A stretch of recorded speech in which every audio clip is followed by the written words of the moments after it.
voting to change the fortunes of his country. 28-year-old Abu Dramé is among thousands who turned up at this polling station in Bamako to vote. Like many Malians, he feels this election is important for the country. Reconciling the nation is top priority, but Malians will also like to see improvements in health, education, agriculture, reducing poverty and corruption. The rebellion in the north, a military coup and the international intervention led by the French in the last 18 months have all helped to define this election. People here want a leader to not only secure the country but also reconcile its people. So Dramé took part in the election's first round 2 weeks ago. His candidate lost in the first round, but he wants to make sure the country gets a leader and move forward. He's happy with the improvements in this election, but not impressed with the turnout. 2 weeks ago, polling stations across Mali were practically flooded with eager voters. People turned out to cast their ballots in huge numbers. This time around, enthusiasm appears to have faded as some people look to have lost interest. An early morning rain and a late start dampened voter spirit a little, but many expected fewer voters will turn up. The people who were voting for the over 25 may be a little bit maybe more or less sensible, and they may not feel that their voice matters, or they don't want to give their voice. But there have been pockets of improvements in parts of the country. Overall, there is fear the turnout might be significantly lower. International observers, however, say the second round vote is better organized. The identification of the people is much more easier. Now they know where the bureau where they have to vote is. For instance, they have also organized better and a little bit also improved the training of the people of the bureau, of the agents. Now poll officials say Malians will know their next president in a matter of days.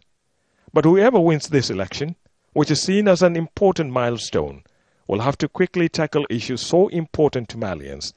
Issues like poverty, unemployment, corruption, and lack of infrastructure. Ahmed Idris, Al Jazeera, Bamako. It hasn't been easy for Fatima Mint Bilal, for this is the second time she has failed to vote because she can't find her name on the voter lists. I'm from here, and every time I come, I cannot find my name. I don't know how to read, and no one offered to help me. Worse perhaps than not being able to vote is the fact that Fatima isn't quite sure why she is participating in the first place. I don't know what this means. I'm just doing what others are doing. People came and said, let's go and vote, and I'm one of them. Perhaps if we vote, we may be able to return home. And does she have a candidate of choice? No, I don't know, but I look at others and do what they do. Mohammed is also unable to vote for the same reason. He knows he will cast his ballot for former Prime Minister Ibrahim Boubacar Keïta, but, like Fatima, it's not out of a personal conviction. I vote for him because many people are doing the same. Mohammed, however, wishes that Mr. Keïta will restore peace in Mali and help everyone return home. It's a popular view among the minority Tuareg and Arabs of Azawad who accepted to participate in the election. We've campaigned for the choice to participate because we thought that the election will lead to peace. This is what we've been told.